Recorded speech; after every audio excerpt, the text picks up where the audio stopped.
திரு காமராஜர் அவர்களுடைய அடக்கம் என்பது, கக்கன் அவருடைய அடக்கம் என்பது நிறைய அதுக்குள்ள கதைகள் இருக்குது.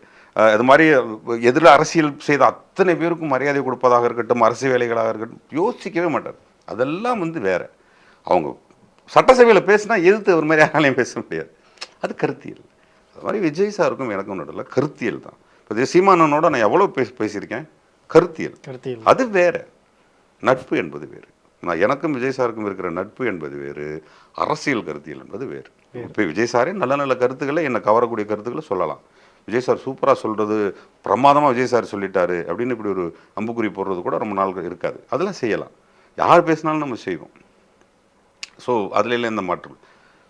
ஒரு விஷயத்தை சொல்லும் பொழுது நீ எப்படி ஒன்று போட்டேன்னு நீங்கள்லாம் வருத்தப்படுறீங்களோ, அந்த மாதிரி பெரியார் பேரை சொல்லி, அண்ணாவின் பேரை சொல்லி, திராவிட மாடல் என்று பொய் சொல்லி குடும்ப ஆட்சி செய்கிறவங்க தான் எனக்கு முதல் எதிரின்னா, நான் ஒன்றுன்னு சொல்கிறது சரியா தப்பா?